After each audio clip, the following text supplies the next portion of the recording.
Друзья, всем привет! Вы на канале На Велике с Бананом, и сегодня у нас горячая тема – выбор велосидения. Партнер сегодняшнего выпуска – веломагазин Sprint Rovere. Здесь просто огромный выбор велосипедов, различных аксессуаров, велоодежды и обуви. А еще у них есть свой велосервис, ссылка на их сайт в описании. Давайте начнем с внешнего вида велосидения. Многие думают, что чем шире и мягче сиденье, тем оно будет комфортнее. Но это миф. В первую очередь сиденье должно подходить вам по ширине. На сиденье мы опираемся седалищными костями. Вот таким вот образом. И поэтому сиденье должно быть немножко шире, чем расстояние между этими самыми костями. Для мужчин сиденье будет поуже, для женщин пошире. И для мужчин важно, чтобы в сиденье был вот такой вырез. Вы можете спросить, зачем тогда нужны эти мягкие огромные сиденья? И можно ли вообще на них ездить? Да, конечно, можно, но они нужны больше для городских велосипедов, для такой езды по городу за хлебом в магазин. Я бы сказал, километров 10-15. Если ехать надо дальше, то это может быть уже неудобно. Как же узнать, какой размер сидения вам нужен? Все довольно просто. Во многих веломагазинах есть специальные измерители. И сегодня у нас есть вот такой специальный мат, который и показывает нужный размер сидения. Все довольно просто. Садитесь на него, он измеряет расстояние между вашими седалищными костями и показывает, какой размер сидения вам подходит. Данный мат не показывает, какое расстояние между вашими седалищными костями. Он сразу показывает, какое сиденье вам подойдет.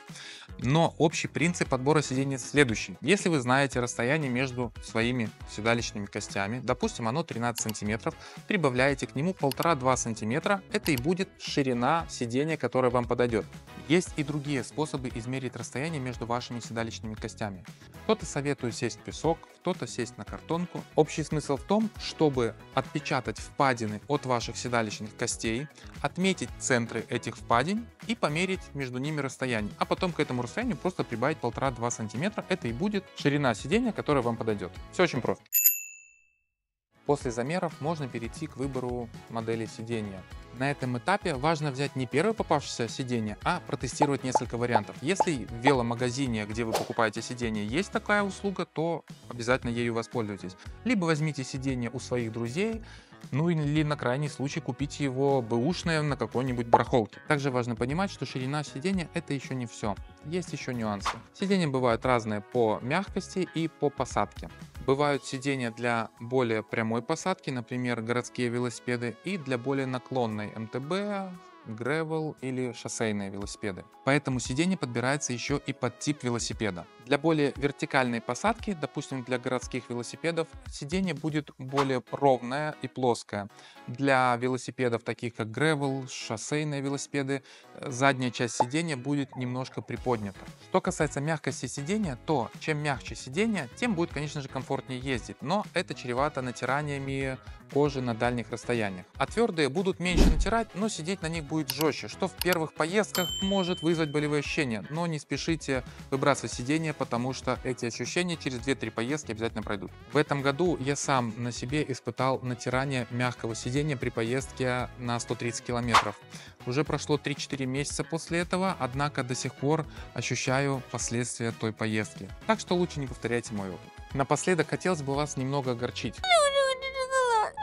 К сожалению, выбор идеального велосидения может затянуться на некоторое время, так как даже померив свои кости и зная точно их размер, не всегда вы сможете подобрать быстро велосидение, потому что каждый производитель одинаковый размер делает по-разному, и надо подбирать конкретное сиденье конкретного производителя. Поэтому приготовьтесь к тому, что, возможно, придется покупать разные сиденья, ездить на них, тестировать их и смотреть, какое подойдет для вас больше всего. Ну нахер. И помните, что замена сидения на новое часто сопровождается болевыми ощущениями. Такое происходит практически всегда. Но это уходит через 100-200 километров, то есть несколько поездок надо проехать. Поэтому не спешите выбрасывать сиденье или от него отказываться, если вы после первой поездки вам что-то немножко заболело. Возможно, надо проехать еще немного. А чтобы снизить болевые ощущения при поездках на дальние расстояния, я рекомендую вам купить велосипедные штаны, или, как они называются, еще велоподгузник. У них есть специальная вкладка, которая помогает снизить болевые ощущения, и вам будет ехать гораздо комфортнее, поверьте мне. На этом, пожалуй, все. Я надеюсь, это видео вам поможет правильно подобрать идеальное велосидение для ваших поездок. Подписывайтесь на мой канал, ставьте лайки, комментируйте. Пока-пока.